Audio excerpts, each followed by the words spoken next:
आदि में परमेश्वर ने आकाश और पृथ्वी की सृष्टि की। पृथ्वी बेडौल और सुनसान पड़ी थी और गहरे जल के ऊपर अंधियारा था, तथा परमेश्वर का आत्मा जल के ऊपर मंडराता था। जब परमेश्वर ने कहा उजियाला हो, तो उजियाला हो गया। और परमेश्वर ने उजियाले को देखा कि अच्छा है, और परमेश्वर ने उजियाले को अंधियारे से अलग किया। और परमेश्वर ने उजियाले को दिन और अंधियारे को रात कहा। तथा सांझ हुई, फिर भोर हुआ।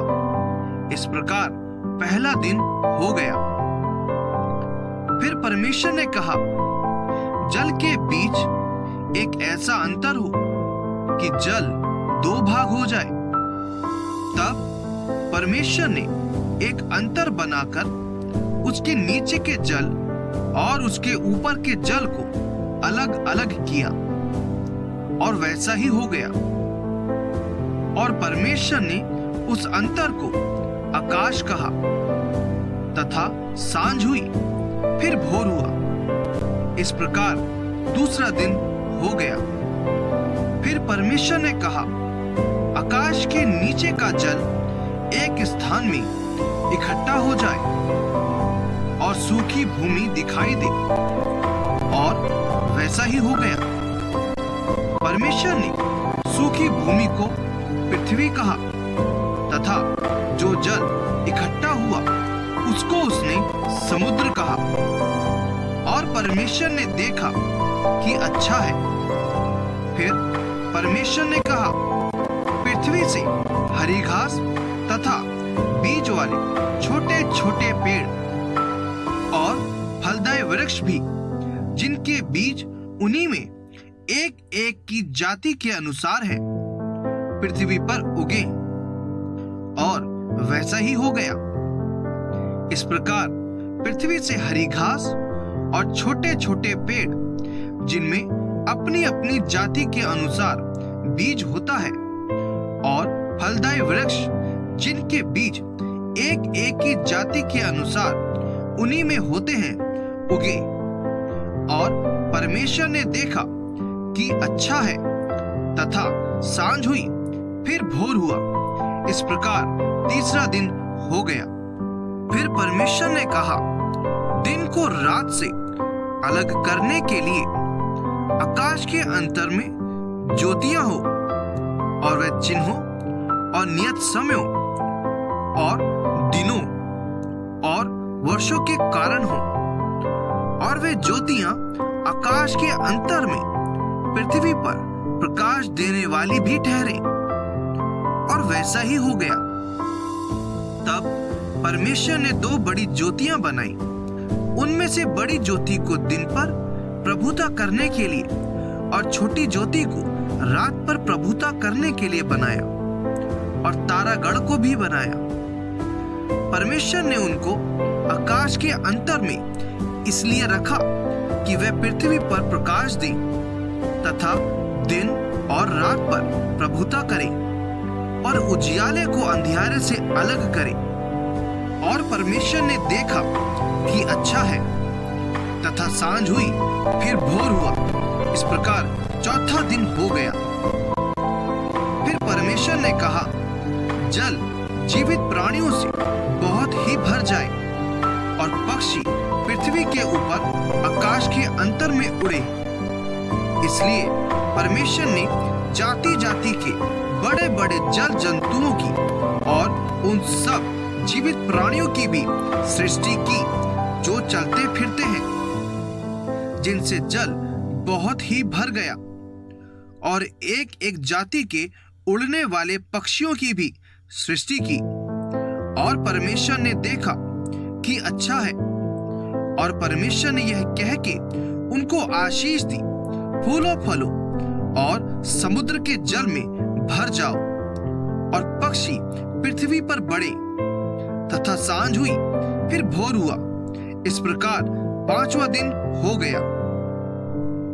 फिर परमेश्वर ने कहा, पृथ्वी से एक एक जाति के जीवित प्राणी अर्थात घरेलू पशु और रेंगने वाले जंतु और पृथ्वी के वन पशु जाति जाति के अनुसार उत्पन्न हो, और वैसा ही हो गया। इस प्रकार परमेश्वर ने पृथ्वी के जाति जाति के वन पशुओं को और जाति जाति के घरेलू पशुओं को और जाति जाति के भूमि पर सब रेंगने वाले जंतुओं को बनाया, और परमेश्वर ने देखा कि अच्छा है। फिर परमेश्वर ने कहा, हम मनुष्य को अपने स्वरूप के अनुसार अपनी समानता में बनाएं, और वे समुद्र की मछलियों और आकाश के पक्षियों और घरेलू पशुओं और सारी पृथ्वी पर और सब रेंगने वाले जंतुओं पर जो पृथ्वी पर रेंगते हैं अधिकार रखें। तब परमेश्वर ने मनुष्य को अपने स्वरूप के अनुसार उत्पन्न किया, अपने ही स्वरूप के अनुसार परमेश्वर ने उसको उत्पन्न किया, नर और नारी करके उसने मनुष्य की सृष्टि की। और परमेश्वर ने उनको आशीष दी और उनसे कहा, फूलो फलो और पृथ्वी में भर जाओ और उसको अपने वश में कर लो, और समुद्र की मछलियों तथा आकाश के पक्षियों और पृथ्वी पर रहने वाले सब जंतुओं पर अधिकार रखो। फिर परमेश्वर ने उनसे कहा, सुनो, जितने बीज वाले छोटे छोटे पेड़ सारी पृथ्वी के ऊपर हैं, और जितने वृक्षों में बीज वाले फल होते हैं, वे सब मैंने तुमको दिए हैं, वे तुम्हारे भोजन के लिए हैं। और जितने पृथ्वी के पशु और आकाश के पक्षी और पृथ्वी पर रेंगने वाले जंतु हैं, जिनमें जीवन का प्राण है, उन सब के खाने के लिए मैंने सब हरे हरे छोटे पेड़ दिए हैं। और वैसा ही हो गया।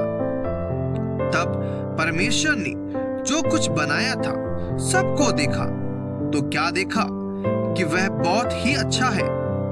तथा सांझ हुई, फिर भोर हुआ, इस प्रकार छठवां दिन हो गया।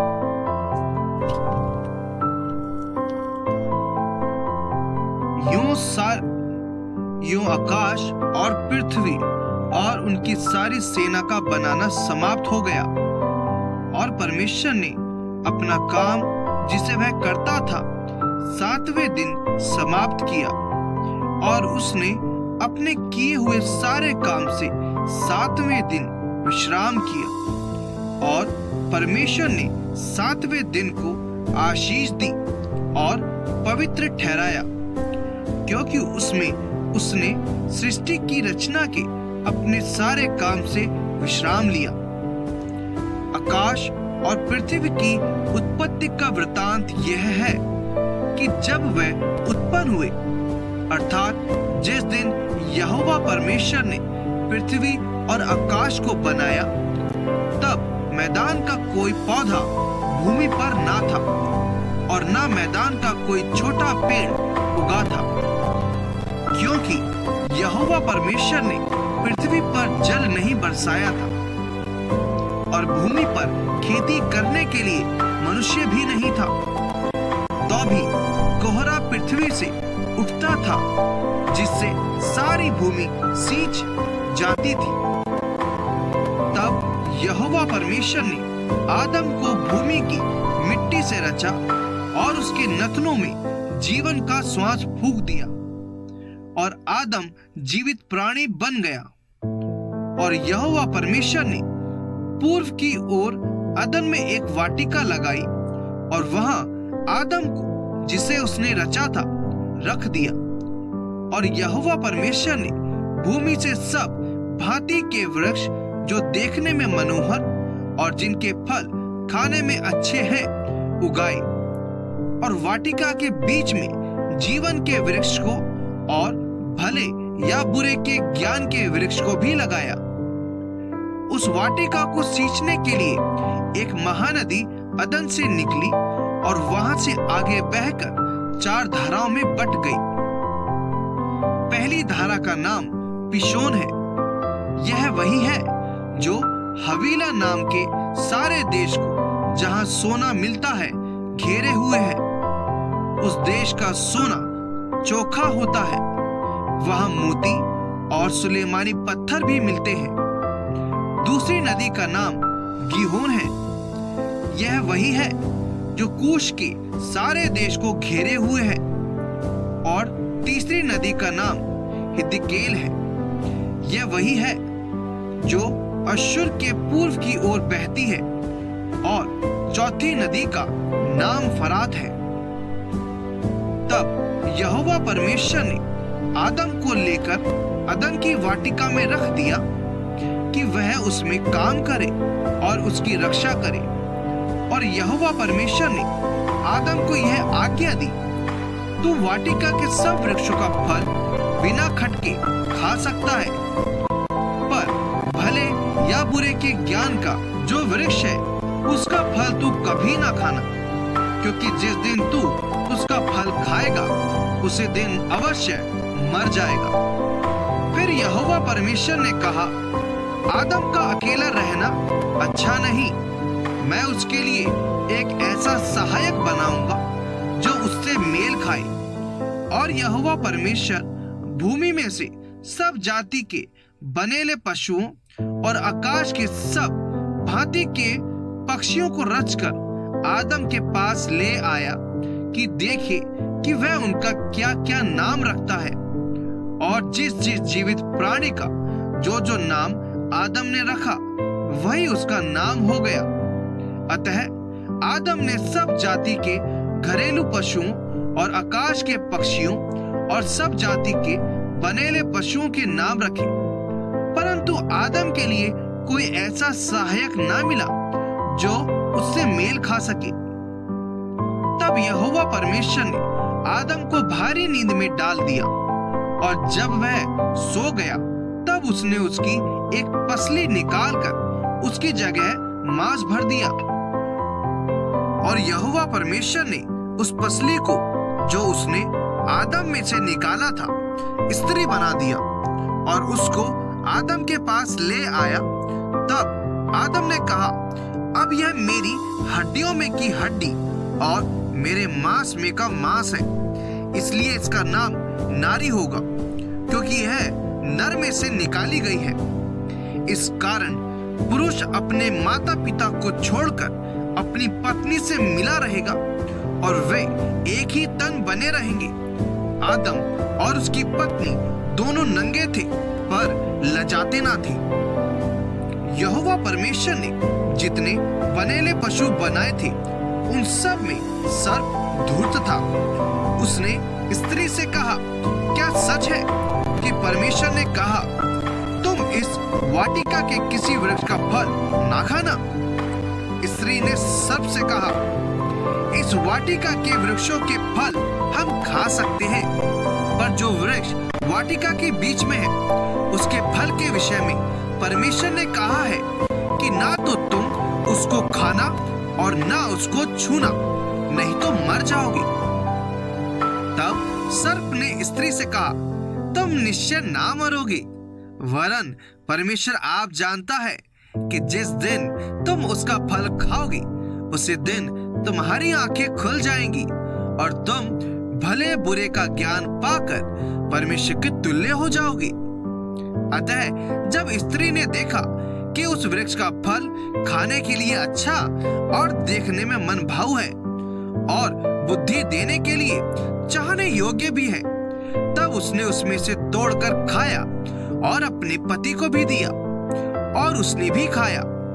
तब उन दोनों की आंखें खुल गई और उनको मालूम हुआ कि वे नंगे हैं, इसलिए उन्होंने अंजीर के पत्ते जोड़ जोड़कर लंगोट बना लिए।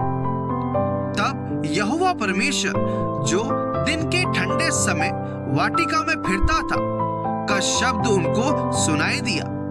तब आदम और उसकी पत्नी वाटिका के वृक्षों के बीच यहोवा परमेश्वर से छिप गए। तब यहोवा परमेश्वर ने पुकार कर आदम से पूछा, तू कहाँ है? उसने कहा, मैं तेरा शब्द बारी में सुनकर डर गया, क्योंकि मैं नंगा था, इसलिए छिप गया। उसने कहा, किसने तुझे बताया कि तू नंगा है? जिस वृक्ष का फल खाने को मैंने तुझे मना किया था, क्या तूने उसका फल खाया है? आदम ने कहा, जिस स्त्री को तूने मेरे संग रहने को दिया है, उसी ने उस वृक्ष का फल मुझे दिया और मैंने खाया। तब यहोवा परमेश्वर ने स्त्री से कहा, तूने यह क्या किया है? स्त्री ने कहा, सर्प ने मुझे बहका दिया, तब मैंने खाया। तब यहोवा परमेश्वर ने सर्प से कहा, तूने जो यह काम किया है, इसलिए तू सब घरेलू पशुओं और सब बनेले पशुओं से अधिक शापित है। तू पेट के बल चला करेगा और जीवन भर मिट्टी चाटता रहेगा। और मैं तेरे और इस स्त्री के बीच में और तेरे वंश और इसके वंश के बीच में बैर उत्पन्न करूंगा। वह तेरे सिर को कुचल डालेगा और तू उसकी एड़ी को डसेगा। फिर स्त्री से उसने कहा, मैं तेरी पीड़ा और तेरे गर्भवती होने के दुख को बहुत बढ़ाऊंगा। तू पीड़ित होकर बालक उत्पन्न करेगी और तेरी लालसा तेरे पति की ओर होगी और वह तुझ पर प्रभुता करेगा। और आदम से उसने कहा, तूने जो अपनी पत्नी की बात सुनी और जिस वृक्ष के फल के विषय मैंने तुझे आज्ञा दी थी कि तू उसे ना खाना, उसको तूने खाया है, इसलिए भूमि तेरे कारण शापित है। तू उसकी उपज जीवन भर दुख के साथ खाया करेगा और वह तेरे लिए कांटे और ऊंट कटारे उगाएगी। और तू खेत की उपज खाएगा और अपने माथे के पसीने की रोटी खाया करेगा और अंत में मिट्टी में मिल जाएगा, क्योंकि तू उसी में से निकाला गया है। तू मिट्टी तो है और मिट्टी ही में फिर मिल जाएगा। आदम ने अपनी पत्नी का नाम हव्वा रखा, क्योंकि जितने मनुष्य जीवित हैं, उन सब की आदि माता वही हुई। और यहोवा परमेश्वर ने आदम और उसकी पत्नी के लिए चमड़े के अंगरखे बनाकर उनको पहना दिए। फिर यहोवा परमेश्वर ने कहा, मनुष्य भले बुरे का ज्ञान पाकर हम में से एक के समान हो गया है, इसलिए अब ऐसा ना हो कि वह हाथ बढ़ाकर जीवन के वृक्ष का फल भी तोड़ के खा ले और सदा जीवित रहे। इसलिए यहोवा परमेश्वर ने उसको अदन की वाटिका में से निकाल दिया कि वह उस भूमि पर खेती करे जिसमें से वह बनाया गया था। इसलिए आदम को उसने निकाल दिया और जीवन के वृक्ष के मार्ग का पहरा देने के लिए अदन की वाटिका के पूर्व की ओर करूबों को और चारों ओर घूमने वाली ज्वालामय तलवार को भी नियुक्त कर दिया। जब आदम अपनी पत्नी हव्वा के पास गया, तब उसने गर्भवती होकर कैन को जन्म दिया और कहा, मैंने यहोवा की सहायता से एक पुरुष पाया है। फिर उसने उसके भाई हाबिल को भी जन्म दिया। हाबिल भेड़ बकरियों का चरवाहा बन गया, परंतु कैन भूमि पर खेती करने वाला किसान बना। कुछ दिनों के पश्चात कैन यहोवा के पास भूमि की उपज में से कुछ भेंट ले आया और हाबिल भी अपनी भेड़ बकरियों के कई एक पहलौठे बच्चे भेंट चढ़ाने ले आया और उनकी चर्बी भेंट चढ़ाई। तब यहोवा ने हाबिल और उसकी भेंट को तो ग्रहण किया, परंतु कैन और उसकी भेंट को उसने ग्रहण ना किया। तब कैन अति क्रोधित हुआ और उसके मुंह पर उदासी छा गई। तब यहोवा ने कैन से कहा, तू क्यों क्रोधित हुआ और तेरे मुंह पर उदासी क्यों छा गई है? यदि तू भला करे तो क्या तेरी भेंट ग्रहण ना की जाएगी?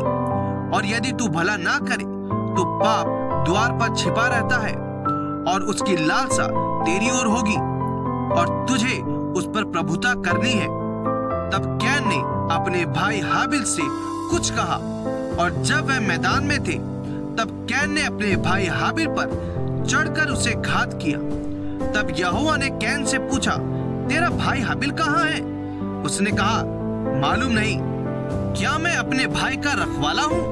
उसने कहा, तूने क्या किया है?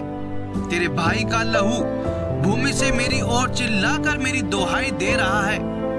इसलिए अब भूमि जिसने तेरे भाई का लहू तेरे हाथ से पीने के लिए अपना मुंह खोला है, उसकी ओर से तू शापित है। चाहे तू भूमि पर खेती करे तो भी उसकी पूरी उपज फिर तुझे ना मिलेगी। और तू पृथ्वी पर भटकने वाला और भगोड़ा होगा। तब कैन ने यहोवा से कहा, मेरा दंड सहने से बाहर है। देख, तूने आज के दिन मुझे भूमि पर से निकाला है और मैं तेरी दृष्टि की आड़ में रहूंगा और पृथ्वी पर भटकने वाला और भगोड़ा रहूंगा, और जो कोई मुझे पाएगा मुझे घात करेगा। इस कारण यहोवा ने उससे कहा, जो कोई कैन को घात करेगा उससे 7 गुना बदला लिया जाएगा। और यहोवा ने कैन के लिए एक चिन्ह ठहराया, ऐसा ना हो कि कोई उसे पाकर मार डाले। तब कैन यहोवा के सम्मुख से निकल गया और नोद नामक देश में, जो अदन के पूर्व की ओर है, रहने लगा। जब कैन अपनी पत्नी के पास गया तब वह गर्भवती हुई और उसने हनोक को जन्म दिया। फिर कैन ने एक नगर बसाया और उस नगर का नाम अपने पुत्र के नाम पर हनोक रखा। हनोक से इराद उत्पन्न हुआ और इराद से मतुयाएल उत्पन्न हुआ और मतुयाएल से मतुशाएल और मतुशाएल से लेमेक उत्पन्न हुआ। लेमेक ने 2 स्त्रियां ब्याह ली, जिनमें से एक का नाम आदा और दूसरी का सिल्ला था। आदा ने याबाल को जन्म दिया। वह तंबुओं में रहना और पशुपालन इन दोनों रीतियों का प्रवक्ता हुआ। और उसके भाई का नाम युबाल था। वह वीणा और बांसुरी आदि बाजों के बजाने की सारी रीति का प्रवक्ता हुआ। और सिल्ला ने भी तुबल कैन नामक एक पुत्र को जन्म दिया। वह पीतल और लोहे के सब धार वाले हथियारों का गढ़ने वाला हुआ। तुबल कैन की बहन नामा थी। और लेमेक ने अपनी पत्नियों से कहा, हे आदा और हे सिल्ला, मेरी सुनो। हे लेमेक की पत्नियों, मेरी बात पर कान लगाओ। मैंने एक पुरुष को जो मुझे चोट लगाता था, अर्थात एक जवान को जो मुझे घायल करता था, घात किया है। जब कैन का बदला 7 गुना लिया जाएगा तो लेमेक का 77 गुना लिया जाएगा। आदम अपनी पत्नी के पास फिर गया और उसने एक पुत्र को जन्म दिया और उसका नाम यह कह के शेत रखा, परमेश्वर ने मेरे लिए हाबिल के बदले, जिसको कैन ने घात किया, एक और वंश ठहरा दिया है। शेत के भी एक पुत्र उत्पन्न हुआ और उसने उसका नाम एनोश रखा। उसी समय से लोग यहोवा से प्रार्थना करने लगे। आदम की वंशावली यह है, जब परमेश्वर ने मनुष्य की सृष्टि की तब अपने ही स्वरूप में उसको बनाया। उसने नर और नारी करके मनुष्य की सृष्टि की और उन्हें आशीष दी और उनकी सृष्टि के दिन उनका नाम आदम रखा। जब आदम 130 वर्ष का हुआ तब उसके द्वारा उसकी समानता में उसी के स्वरूप के अनुसार एक पुत्र उत्पन्न हुआ। उसने उसका नाम शेत रखा। शेत के जन्म के पश्चात आदम 800 वर्ष जीवित रहा और उसके और भी बेटे बेटियां उत्पन्न हुई। इस प्रकार आदम की कुल आयु 930 वर्ष की हुई। तत्पश्चात वह मर गया। जब शेत 105 वर्ष का हुआ तब उससे एनोश का जन्म हुआ। एनोश के जन्म के पश्चात शेत 807 वर्ष जीवित रहा और उसके और भी बेटे बेटियां उत्पन्न हुई। इस प्रकार शेत की कुल आयु 912 वर्ष की हुई। तत्पश्चात वह मर गया। जब एनोश 90 वर्ष का हुआ तब उससे केनान का जन्म हुआ। केनान के जन्म के पश्चात एनोश 815 वर्ष जीवित रहा और उसके और भी बेटे बेटियां उत्पन्न हुई। इस प्रकार एनोश की कुल आयु 905 वर्ष की हुई। तत्पश्चात वह मर गया। जब केनान 70 वर्ष का हुआ तब उससे महललेल का जन्म हुआ। महललेल के जन्म के पश्चात केनान 840 वर्ष जीवित रहा और उसके और भी बेटे बेटियां उत्पन्न हुई। इस प्रकार केनान की कुल आयु 910 वर्ष की हुई। तत्पश्चात वह मर गया। जब महललेल 65 वर्ष का हुआ तब उससे येरेद का जन्म हुआ। येरेद के जन्म के पश्चात महललेल 830 वर्ष जीवित रहा और उसके और भी बेटे बेटियां उत्पन्न हुई। इस प्रकार महललेल की कुल आयु 895 वर्ष की हुई। तत्पश्चात वह मर गया। जब येरेद 162 वर्ष का हुआ तब उससे हनोक का जन्म हुआ। हनोक के जन्म के पश्चात येरेद 800 वर्ष जीवित रहा और उसके और भी बेटे बेटियां उत्पन्न हुई। इस प्रकार येरेद की कुल आयु 962 वर्ष की हुई। तत्पश्चात वह मर गया। जब हनोक 65 वर्ष का हुआ तब उससे मतूशेलह का जन्म हुआ। मतूशेलह के जन्म के पश्चात हनोक 300 वर्ष तक परमेश्वर के साथ साथ चलता रहा और उसके और भी बेटे बेटियां उत्पन्न हुई। इस प्रकार हनोक की कुल आयु 365 वर्ष की हुई। हनोक परमेश्वर के साथ साथ चलता था, फिर वह लोप हो गया क्योंकि परमेश्वर ने उसे उठा लिया। जब मतूशेलह 187 वर्ष का हुआ तब उससे लेमेक का जन्म हुआ। लेमेक के जन्म के पश्चात मतूशेलह 782 वर्ष जीवित रहा और उसके और भी बेटे बेटियां उत्पन्न हुई। इस प्रकार मतूशेलह की कुल आयु 969 वर्ष की हुई। तत्पश्चात वह मर गया। जब लेमेक 182 वर्ष का हुआ तब उससे एक पुत्र का जन्म हुआ। उसने यह कहकर उसका नाम नूह रखा, यहोवा ने जो पृथ्वी को शाप दिया है उसके विषय यह लड़का हमारे काम में और उस कठिन परिश्रम में जो हम करते हैं हमको शांति देगा। नूह के जन्म के पश्चात लेमेक 595 वर्ष जीवित रहा और उसके और भी बेटे बेटियां उत्पन्न हुई। इस प्रकार लेमेक की कुल आयु 777 वर्ष की हुई। तत्पश्चात वह मर गया और नूह 500 वर्ष का हुआ और नूह से शेम और हाम और येपेत का जन्म हुआ।